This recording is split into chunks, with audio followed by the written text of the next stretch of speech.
2025年5月初，整个金融圈弥漫着一股不祥的味道。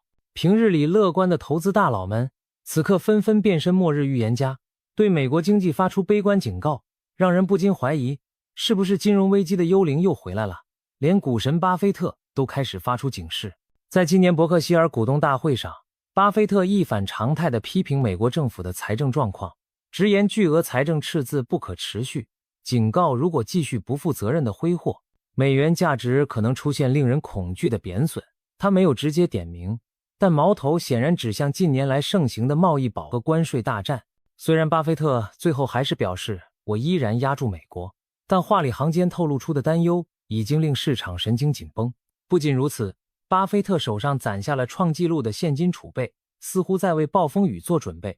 这可不是平日那个只教大家长期乐观的和蔼老爷子。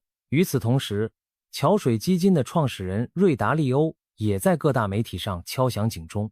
他直言，美国经济已非常接近衰退的边缘。达利欧担心，当前我们所处的是一个全球秩序巨变的关口，贸易冲突此起彼伏，债务水平高企，新兴大国挑战旧秩序。这些因素如果同时爆发，影响可能不只是经济衰退那么简单。他甚至提到了1971年和2008年的市场危机来类比，并警告眼下的局势如果处理不当，破坏性可能比当年更甚。达利欧言下之意是，我们正站在历史转折点上，稍有不慎就会迎来一场比08年金融危机还要猛烈的风暴。债券投资巨头 PIMCO 的观点也不乐观，他们把美国今年陷入衰退的概率从 15% 猛地上调到 35%， 翻了1倍多。究其原因， PIMCO 认为贸易关税政策给经济增长蒙上了阴影，令前景黯淡。就连前财长拉里·萨默斯也在社交媒体上表示，现在美国经济陷入衰退的概率已经接近1半对1半，比他几个月前的预期悲观了许多。他忧心的是，美国决策者正在实施一些完全适得其反的经济政策，似乎正把经济往错误的方向带。更有意思的是，金融大鳄索罗斯方面传出的声音。据报道，索罗斯认为，美国如今在高利率、高赤字、强美元环境下维持的繁荣，其实只是回光返照。换句话说，表面光鲜的强势美元背后藏着巨大的泡沫，一旦经济步入衰退，美元可能将不堪一击的崩塌。这位老牌对冲基金大佬对当前美国经济的繁荣相当怀疑，甚至据传已经在悄悄布局做空美元。早在上世纪90年代，索罗斯就曾凭借做空英镑名扬天下。如今他对美国经济发出如此悲观的论调，不由得让人心头一紧。当平日里意见各异的投资大神们罕见地发出一致的警告，市场自然开始风声鹤唳。人们纷纷把目光投向历史上最近的2场大风暴，1997年的亚洲金融危机和2008年的全球金融危机。不少评论惊呼，2025年的金融大灾难会不会是97和08的复刻甚至叠加？这听起来像危言耸听，但细想之下还真有几分道理。先来说1997年，那一年始于泰铢崩盘的亚洲金融风暴，让整个东亚一夜之间跌入谷底。泰国、印尼、韩国等国的货币纷纷大幅贬值，国际投机资本猛烈冲击他们的汇率。泰国死守汇率，直到弹尽粮绝，最后不得不放弃盯住美元，任由泰铢在一天之内狂跌超过 15%。随后风暴席卷整个亚洲，印尼卢比在半年内贬值了 74%， 股市暴跌超过 80%。 泰国、韩国的货币也各自腰斩，股市一片惨绿。当时的情景用腥风血雨形容毫不夸张，亚洲各国财富瞬间蒸发，银行倒闭，企业破产，失业率飙升，曾经蒸蒸日上的亚洲奇迹陷入停滞。后来人们才算了笔账，那场危机让亚洲损失了数万亿美元的财富，上亿中产阶级重新跌回贫困线以下。可以说，97年的金融海啸对许多国家造成了失去的10年甚至更久的创伤。再来看2008年，这场更为人熟知的危机源头在美国自己的金融体系，次贷泡沫破裂引发连锁反应，华尔街的投资银行倒下了，雷曼兄弟轰然倒闭，仿佛一声炸雷击中了全球市场。美国股市在2008年跌掉了1半，房价崩盘，大批企业裁员，普通人的退休金账户一夜缩水。而随着美国金融机构的巨震，全球金融体系也出现了连锁崩溃。欧洲银行爆出巨额亏损，冰岛国家直接破产，全球贸易急剧收缩，各国央行不得不联手救市。美联储更是史无前例地推出量化宽松大放水，一边救银行，一边救市场，这才勉强稳住阵脚。但代价是全球进入了一个超低利率和货币超发的非常时期。从08年危机中走出来，又花了好几年，期间很多普通人失去了房子和工作，经济学家把这称为大衰退时代。如今2025年的局面似乎让人嗅到了当年那2次危机的混合气味。一方面，美联储大幅加息后美元走强，许多新兴市场和发展中国家又开始承受货币贬值和资本外流的压力，这情景像极了97年。另一方面，美国自身也存在债务泡沫、资产高估的问题，科技股屡创新高，房地产市场隐隐生痛。这又让人想起08年，难怪有人戏称2025年可能要同时上演97版的货币崩盘和08版的金融海啸。如果真是如此，那可真称得上大灾难了。距离今年剩下不过区60来天，难道世界经济真的要倒计时迎接一场惊天风暴吗？巨头们的悲观论调正让全球投资者如坐针毡，到底是该提前做好自救准备，还是说这一切又会是场虚惊？说到全球金融体系中举足轻重的角色，美元、美债和黄金绝对是3巨头。有趣的是，全世界对他们可谓又爱又恨，一边骂美元霸权不是个东西，一边还得老老实实大量持有美元资产，一边喊着黄金才是终极避险，一边又担心黄金价格的大起大落。至于美国国债就更尴尬了，大家明知美国欠了一屁股债还在猛借，可还是把美债当作香饽饽抢着买。这种矛盾心态活脱脱就是金融版的真香定律。先说美元，美元是当前名副其实的世界货币，全世界超过1半的贸易结算、外汇储备以美元计价。不管你喜不喜欢，只要参与国际生意，就绕不开美元这个中间人。石油要用美元买，国际大宗商品以美元标价，就连旅游购物刷的信用卡，后台清算多半也是美元。许多发展中国家为了进口粮食能源，必须先赚取或兑换足够的美元。不夸张地说，美元就像全球经济的血液，哪怕你觉得它有毒，身体却离不开它循环。有人打过一个形象的比喻，美元是美国的货币，却是别国的问题。当年美国财长康纳利一句 Dollar is our currency, but your problem， 美元是我们的货币，却是你们的问题，揭示出美元霸权的精髓。美国可以根据自身需要调整美元供应，而其他国家只能被动承受美元泛滥或紧缺的冲击。每当美国大举印钞放水，通胀就在全球蔓延，苦果往往是别人吃。可一旦美国收紧银根，提高利率，其他国家又可能面临资本外流和货币贬值的压力。这种只此一家，别无分店的地位，让美元成为全球爱恨交织的焦点。既然大家都抱怨美元，那么为什么不干脆抛掉美元，另起炉灶呢？问题在于，目前还没有哪个货币能完美接替美元的位置。欧元曾被寄予厚望，但欧洲自己问题不断，欧债危机、英国脱欧搞得欧元元气大伤，许多国家对欧元的信任度远不如美元。人民币近年来国际化势头不错，中国经济体量大，但人民币资本项目尚未完全开放，很多国家拿到人民币也不知道投哪去。而那些日元、英镑之类的老牌货币，体量和影响力都有限，根本撼动不了美元的统治。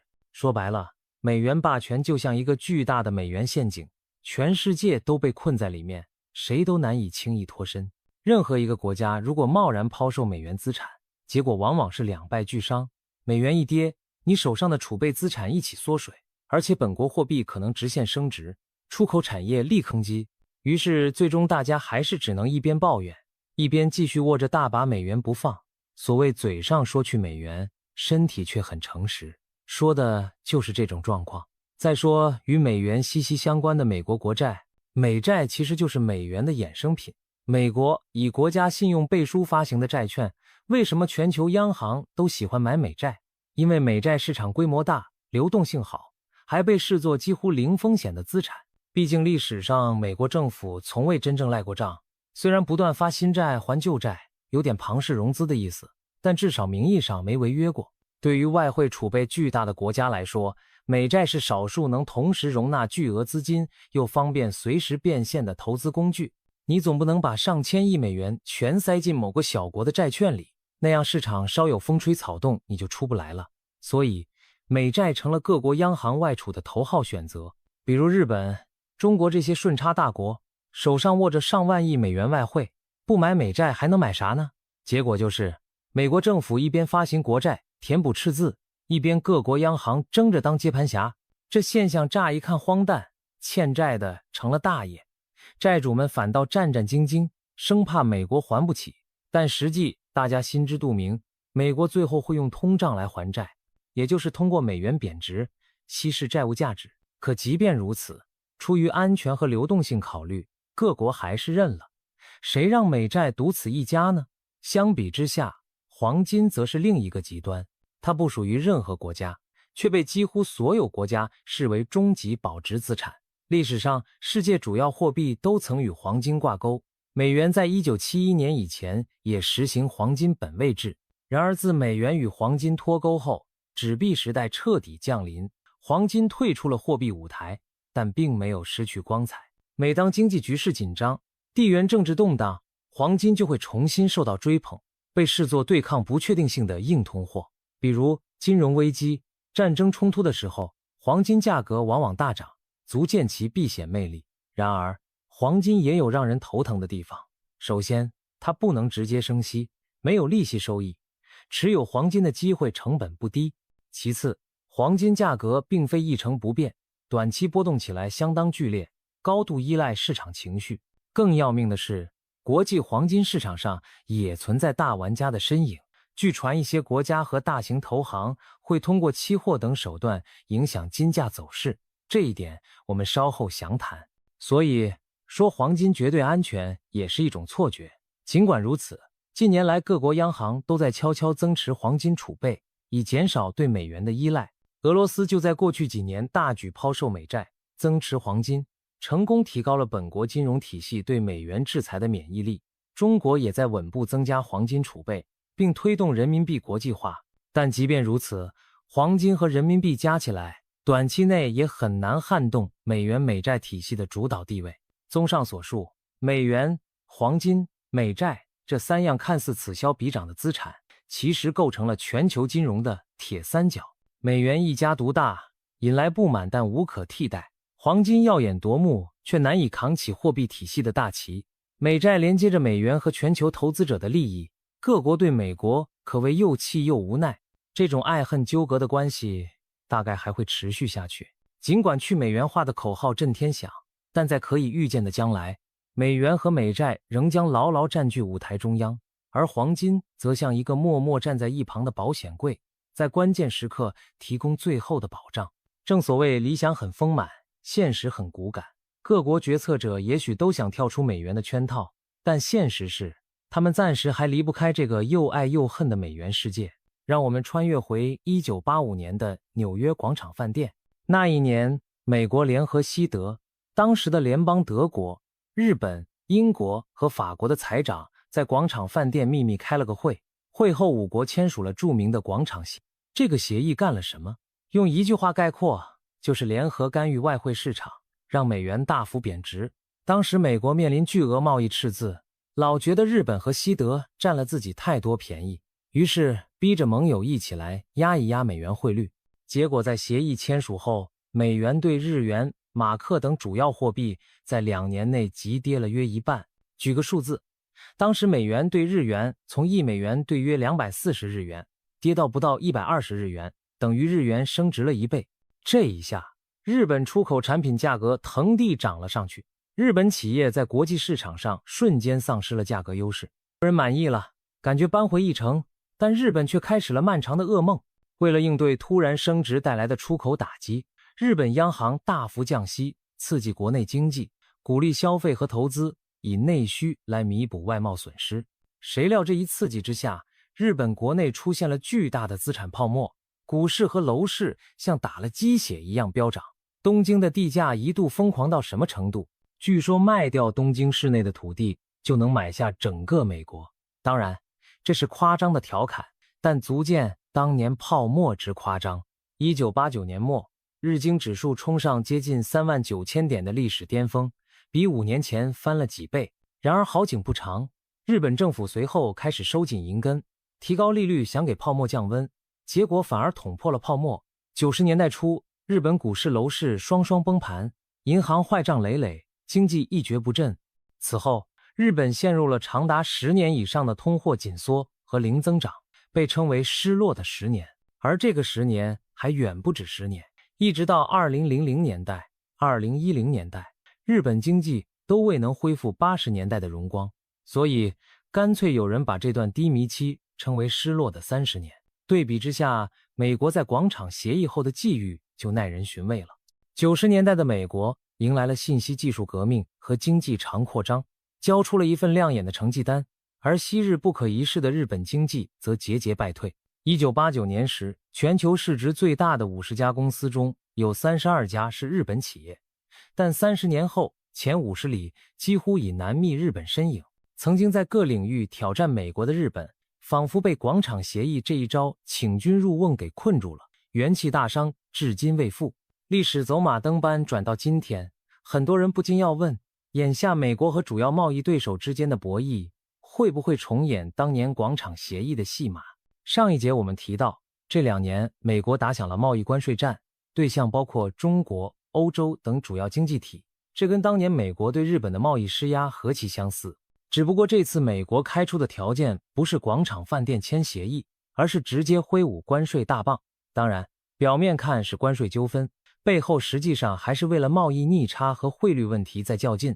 有人甚至直言，现在打的不是关税战，而是货币战。什么意思？就是说美国想通过各种手段影响汇率，让自己在经济博弈中占尽好处。回想一下，特朗普政府时期不就有人鼓吹搞一个新版广场协议吗？媒体还戏称所谓海湖庄园协议，拿特朗普在佛州的庄园开玩笑，意思是要拉中国等国一起来管汇率，让人民币等货币升值，减少美国逆差。不过时代毕竟变了，今天想复制1985年的剧本恐怕没那么容易。日本的前车之鉴历历在目，各国尤其是中国对此可是心知肚明。中国显然不愿意当第二个日本，被人为推高汇率后，经济被废掉30年，所以在贸易战期间，人民币汇率其实相当克制，并没有因为关税打击而大幅贬值来获取出口优势，免得被抓小辫子，说成是汇率操纵。中美在2020年初还签署了第1阶段贸易协议，其中就包括不得恶意贬值人民币的条款，多少有点类似当年广场协议协调汇率的意味。可以说，各方都在小心翼翼绕开汇率这颗地雷，生怕真的踩爆。但战争从未真正停止，只是从明处转到了暗处。美国一方面通过加息使美元走强，吸引全球资本回流，削弱对手的资金链；另一方面又在需要时放话，希望美元走弱，以提振出口和减轻债务负担。至于其他国家，有的暗中购入美元维稳本币，有的干脆实行外汇管制以自保。这场你来我往的角力，说到底还是货币实力的比拼。关税战或许只是表象，汇率才是胜负背后的关键。历史惊人的相似之处在于，当年美国通过一场协议，让对手日本陷入长期停滞，而如今类似的剧本似乎在全球范围上演，只不过角色更多，战线更长。美国希望借助自身在金融和货币领域的优势，继续扮演世界经济规则的制定者，让潜在的竞争对手无法轻易超越自己。而其他国家则汲取了日本的教训，更加警惕美国的糖衣炮弹，努力寻找对冲美国影响的方法。究竟这一次历史会不会重演？这是全球经济参与者都在密切关注的问题。如果一不小心走上老路，或许除了美国还能浴火重生之外，其他国家很可能迎来又一个失去的几十年。这绝不是危言耸听，而是前车之鉴给我们切警示。每当危机来临，多数国家是哀鸿遍野，元气大伤，但美国往往像浴火凤凰一样，在废墟中重生。更令人啧舌的是，美国重生的灵丹妙药听起来相当简单粗暴，无非是制造危机、印钞救市、通胀甩锅这三板斧。这套组合拳下来，美国自己新陈代谢，重新焕发生机，而其他国家则在不知不觉中为美国埋单，甚至被顺手收割一把。回顾历史，美国善于将危机转化为机遇的戏码屡见不鲜。1970年代，美国为摆脱越战债务和赤字压力，单方面撕毁布雷顿森林体系，让美元与黄金脱钩后随意印钞，引发全球滞胀。但最终，美国通过高利率屠龙，时任美联储主席保罗·沃尔克大幅加息击退通胀，在80年代重新确立了美元的威信，而许多拉美国家却被高利率压垮，陷入债务危机，辛苦发展多年，化为乌有。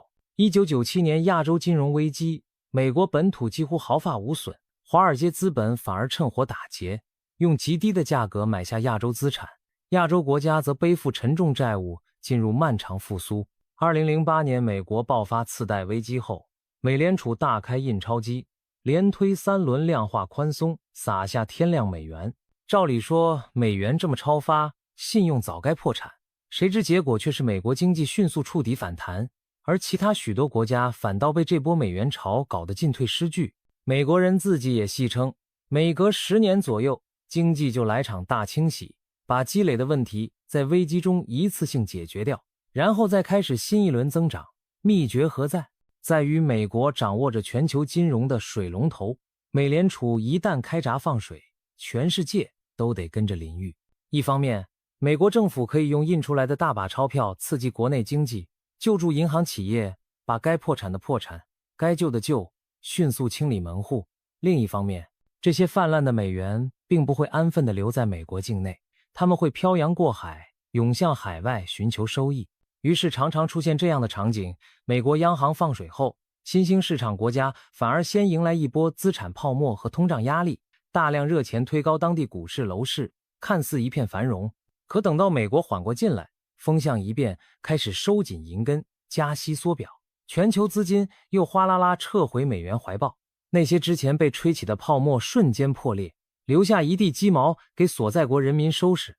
这种先输出流动性，再收割资产泡沫的套路，可谓将金融杠杆玩出了花。很多国家辛辛苦苦干几年，最终却替美元做了嫁衣，经济一有起色就被美元周期截胡，成果又被卷回了美国。更直接的是，美国通过大放水还实现了隐形赖账的效果。比如2008年金融危机前，中国、日本等国持有巨额美国国债，美国是全球最大债务国。但美联储 QE 之后，美元对全球商品的购买力下降，也就是通胀让美元变毛了，实际上等于悄悄削减了美国的债务负担，还的钱没变，可实际价值大大缩水。各国央行辛辛苦苦攒下的美元储备，莫名其妙被剪了羊毛。等他们反应过来，发现手里的钱购买力缩水，却拿美国没什么办法，因为总不能跑去找美国要通胀赔偿吧。这就是美元霸权的奥妙，美国可以欠你100块，通过印钞让这100块购买力变成80块再还你，而你还只能认栽。更妙的是，正当别国因为通胀焦头烂额时，美国往往已经恢复增长，甚至还能高高在上指责别人经济治理不善。此外，危机还给了美国一个优胜劣汰、更新换代的机会。每次大的经济风暴中，美国都会允许市场出清，让那些经营不善的企业倒闭，把资源释放出来给新兴产业。2000年互联网泡沫破裂，一批科技公司倒下，但幸存者推动了互联网 2.0 时代。2008年金融危机，底特律3大车企破产重组，华尔街投行改头换面。随后美国迎来了页岩油革命和移动互联网、新能源等新增长点。换句话说，美国善于在阵痛中完成经济转型，然后乘势而上。反观许多其他国家，危机一来往往手忙脚乱，不是救得不够，就是救过了头，银行坏账多年不清，僵尸企业占着资源，结果错失创新发展的良机。欧洲在08年后选择紧缩政策，养鹅过长，日本更是长期陷于低迷，结构改革难产，等美国已经重整旗鼓再出发，很多国家还在原地踏步，甚至泥足深陷。综上所述，美国在利用危机实现浴火重生方面可谓驾轻就熟。从周期规律看，差不多每隔1-2代人，美国就通过一场大的经济震荡，实现一次财富和债务的重组，将包袱甩给他人，自己轻装上阵。这样的危机及机会的魔幻现实，让人不得不佩服美元和美联储的威力。但站在其他国家角度，就没那么美好了。他们辛辛苦苦积累的财富，往往在美国主导的货币大潮中灰飞烟灭。本国经济刚想奋起直追，又被无情地踢倒重来。可以说，美国每次浴火重生的背后，多少都有其他国家被割韭菜的血泪史。这也是为什么如今全球对美元体系既依赖又怨恨的根源。奈何别人有不死鸟涅槃的剧本，我们却常常扮演陪练和输血的角色。动荡之中，人们常把目光投向闪闪发光的黄金，希望它是资产避风港。然而黄金市场并不总是圣洁之地，反而多次上演天堂瞬间变地狱的戏码，让追逐避险的投资者防不胜防。所谓黄金陷阱，指的就是那些看似避险，实则埋雷的行情。许多人怀揣着保值的美好愿望冲进黄金，结果却被无情收割。就拿最近的例子来说，2025年4月末，国际黄金市场突然经历了一场离奇的闪崩，金价在短短几分钟内从高位直线跳水，一度狂泻数十美元，折合抛售量达数十吨黄金。一时间，市场上刀光剑影，程序化交易的止损指令接连触发，大量多头头寸被强制平仓。原本一路高歌的黄金多头们措手不及，纷纷飞流直下3000尺。据交易所数据显示，那短短15分钟内，黄金成交量激增，许多散户投资者恐慌砍仓出逃，割肉离场。有人形容当时的情景是避险天堂瞬间变炼狱。更令人玩味的是，事后发现一些大机构提前就撤出了黄金多单，甚至有投行在暴跌前建立空头获利，而某些主权基金则在价格砸到关键支撑位时悄悄分批接货。整个过程如同一场早有剧本的猎杀行动，把满怀信心涌入黄金市场的后来者几乎宰了个遍。这并非黄金市场首次出现这样的诡异走势。回顾历史，每隔些年，黄金就会上演一出过山车。2011年，金价冲上每盎司1900美元的历史顶峰，不少人高喊黄金万岁。可仅仅2个月后，金价突然断崖式下跌 20%， 追高者还没回过神就已经深套。再比如2013年4月，黄金市场经历了近30年来最大单日跌幅，短短2天内，金价暴跌近 15%。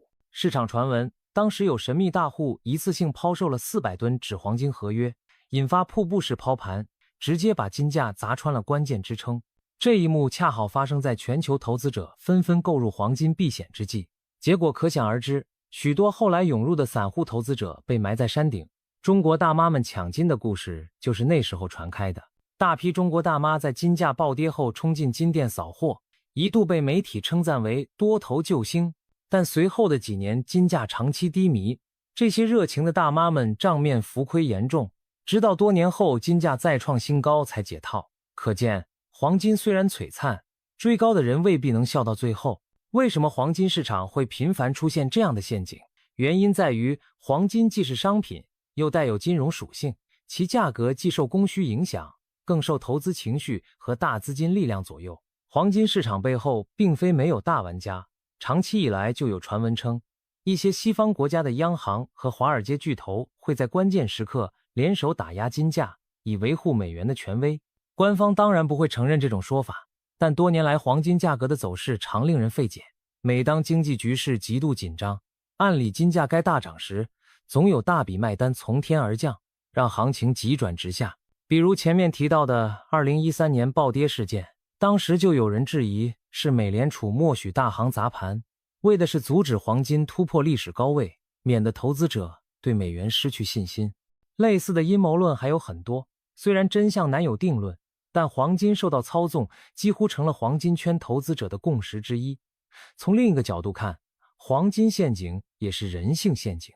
当大家都视黄金为最后的救命稻草时，往往意味着市场已经非常恐慌，而价格也到了高风险区域。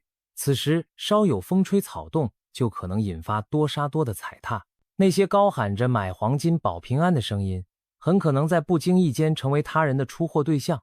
等多数人醒悟过来，黄澄澄的避险天堂已变成让资产缩水的梦魇。朋友圈里炫耀买金条的人可能没想到，自己说不定正站在庄家设计好的陷阱板上。当然，我们并不是说黄金没有价值，恰恰相反，长期而言，黄金依然是对抗法币贬值的重要资产。但问题在于，对于个人投资者来说，千万不要神化黄金的短期表现，更不要在情绪高涨时全仓杀入。正所谓，会买的是徒弟，会卖的才是师傅。黄金的魅力在于平衡配置，未雨绸缪，而不是一味追涨杀跌。那些真正靠黄金获利的玩家，往往是在无人问津时默默布局，在疯狂吹嘘时悄然退出。对于普通投资者而言，最怕听到街头巷尾都在聊黄金如何只涨不跌，那80%意味着行情已经过热，陷阱正在不远处张嘴。所以，面对黄金这把双刃剑，我们既要懂得珍惜其保值功能，也要提防其短期波动带来的伤害。毕竟，黄金虽好，切莫贪杯哦。近年国际上有个流行词叫去美元化，仿佛各国央行和政府一夜之间都痛下决心，要摆脱美元的统治。无论是俄罗斯宣布改用卢布结算天然气，还是中印用人民币和卢比直接贸易，甚至金砖国家筹划发行共同货币，听起来声势浩大，仿佛美元明天就要退出历史舞台。然而现实却很骨感，美元霸权并非喊几句口号就能撼动。去美元化的道路上布满了荆棘和悖论。首先，全球缺乏可以全面替代美元的货币，在国际贸易、金融投资、储备资产等多个领域，美元之所以称王，是因为暂无对手能在各方面都与之抗衡。欧元虽然是世界第2大储备货币，但欧元区内部政治经济状况复杂，这些年欧债危机、英国脱欧闹腾下来，连欧元自己都险象环生，许多国家对欧元的信任度仍不及美元。人民币近年来国际化进展迅速，中国经济体量巨大，但人民币资本项目尚未完全开放，很多国家拿到人民币也不知道投向何处。至于日元、英镑等老牌货币，体量和影响力都有限，根本无法撼动美元的主导地位。一句话，当前还没有哪个货币能取代美元的定海神针作用。其次，去美元化面临巨大的切换成本，全球金融体系早已把美元嵌入了底层架构，从贸易合同、债务合约到跨境支付系统，处处都是美元的影子。如果真要集体弃用美元，就像要把互联网的底层协议从 TCP/IP 换成别的工程，浩大且风险极高。各国央行手里堆着成千上万亿美元债券，难道要一夜之间全抛？那样做只会砸得自己的外储市值腰斩，而如果大家商量好一起缓慢减持，又会陷入囚徒困境。在别人不行动的情况下，自己先行动，只会吃亏。所以各国都有点骑虎难下，不用美元吧，看着美元霸权不爽；真扔美元吧，又怕伤到自己。结果就是场面上喊喊口号可以，私底下谁也不敢做第一个吃螃蟹的人。再次，美元体系有强大的自我强化机制，越是全球局势动荡不安，去美元化之声高涨，资本反而越倾向抱团，涌向美元资产求安全。这就像一个悖论，正因为大家担心美元一家独大导致风险，一旦风险升高，资金又本能的回流美元寻求庇护。近期的例子是，俄罗斯遭西方制裁后，一些国家开始考虑减少美元储备，但与此同时，由于地缘政治紧张和经济前景不确定，全球避险资金又大量涌入美元和美债，结果美元指数不降反升，逼得那些本想去美元的国家也只得暂缓动作。美元就像金融版的黑洞，试图逃逸的资金反而被它更强的吸引。此外，建立替代体系需要漫长时间和合作，有些国家提出用黄金、数字货币或者 IMF 的特别提款权 SDR 来部分替代美元，但黄金支付不方便，数字货币波动太大，且未被广泛接受。SDR 只是账面单位，并非真正流通货币。这些方案听上去各有道理，却难以真正推广。金砖国家想搞共同结算货币，但成员国经济结构、利益诉求差异巨大，要统一货币谈何容易？欧盟那样高度一体化都折腾出个欧元危机，更别提金砖5国了。还有一个信任问题，很多国家彼此政治互信不足，真要共同搞个新储备货币，谁来当主导？游戏规则谁定？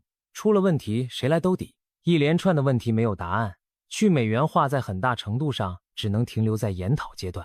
最讽刺的是，许多高喊去美元的国家，自己往往还是悄悄增持着美元资产。就拿俄罗斯来说，虽然前些年大幅减持美债，增加黄金储备，看似去美元先锋，但其主要出口商品石油、天然气定价仍以美元为主，挣来的钱最终大部分还是换成了可流通的货币资产。海湾产油国尝试接受人民币结算部分石油，但与此同时，他们依然将巨额财富投入美国市场，购买美企股份和不动产，对美元区金融的依赖依旧甚深。中国虽然大力推动人民币贸易结算，但外汇储备中美元资产的比例仍然不低，也没有进行激进抛售。毕竟一旦完全脱钩美元体系，自身多年积累的家底风险难测。这种口嫌体直的状态正说明了去美元化的现实困境。当然，从长远看，美元霸权也并非牢不可破。历史上没有哪个帝国的货币可以永远称王。当前美元在全球外储中的占比较冷，占高峰期已略有下降，新兴市场国家间本币互换也在逐步增加，区域性金融合作机制层出不穷。未来我们可能会看到一个更加多元化的国际货币体系，美元的占比相对降低，其他货币和资产共同分担储备功能。但这个过程注定是漫长且渐进的，绝不可能一蹴而就。至少在可见的未来，美元依然是全球经济的主角，其他货币只能当配角。对于去美元化，我们既不要幻想一夜成功，也不应否认其渐进的影响。正所谓，罗马不是一天建成的，美元霸权也不是一天打倒的。在这场漫长的博弈中，各国只能且行且探索，一边受制于美元，一边尝试拓荒新路。每次全球性危机过后，各经济体的表现常常呈现冰火两重天的对比。美国很快满血复活，而许多其他国家则陷入漫长低迷。这一现象在1997年、2008年乃至2020年的危机后都屡屡上演，让人不得不感叹，不是美国命硬，可能就是咱们命苦。回顾2008年金融危机，危机源头在美国，但经过大规模救市和刺激，美国经济在2009年下半年就触底反弹， GDP 在2011年收复失地，股市更是在2013年创新高。到2015年前后，美国的失业率已降回危机前水平，许多行业重新繁荣起来。对比之下，欧洲经济则像慢镜头一般艰难复苏。欧元区 GDP 直到2015年才勉强回到2008年的水准，失业率长期居高不下。南欧国家经济更是萎缩，债台高筑。比如希腊 GDP 比危机前缩水了1/4，民众生活水准倒退10几年，整个国家在债务泥潭中挣扎，几乎经历了失去的10年。日本在这期间也好不到哪里去。2008年后，日本央行火速降息并购债，但奈何此前经济已孱弱不振，结果增长停滞，通缩阴霾久久不散。直到美国进入新一轮科技景气时，日本股市还趴在半山腰，苦苦追赶1989年的高点。这一轮下来，美国一枝独秀，欧洲、日本却遍地凋零，强者恒强，弱者恒弱的态势愈发明显。再看1997年亚洲金融风暴，表面上那次危机主要打击了亚洲新兴经济体，美国并未衰退，但间接影响下，美国在1998年经历了对冲基金 LTCM 倒闭风波后，很快进入互联网革命带来的繁荣期。1990年代末，美国以微软、英特尔为代表的新经济风头正劲，而饱受金融风暴摧残的泰国、印尼等国经济大幅倒退，直到21世纪初才恢复元气。韩国虽然奋力改革渡过难关，但也付出了几年痛苦衰退的代价。许多东南亚国家在风暴后陷入社会动荡和政治更迭，发展轨迹被硬生生打断。美国在彼岸歌舞升平，亚洲这边却疗伤止血，对比不能更鲜明。更长远的看，日本失落的30年更是美国与他国经济走势分化的极端例证。广场协议后，日本经济至今几乎原地踏步，而美国 GDP 则翻了数倍。1980年代末，全球市值最大的公司里，日本企业曾占据半壁江山。如今全球市值前10大清一色是美国科技巨头。日本过去30年几乎原地踏步，美国却不断开创新的篇章。这种冰与火的格局背后既有各国自身体制和政策的原因，也离不开美元体系的加持和美国超强的调整能力。展望未来，如果2025年真的爆发新的金融危机，会不会再次出现类似剧本呢？很有可能。美国拥有全球最灵活的经济体系和最强大的政策工具箱，一旦出事，美联储、财政部齐上阵，该放水就放水，该救市就救市，必要时还能发动舆论和盟友齐力纾困。过去的经验看，美国通常几年内就能走出阴影并再创新高，而反观许多其他国家，货币政策空间有限，财政捉襟见肘，遇到大危机时往往缺乏有效应对手段。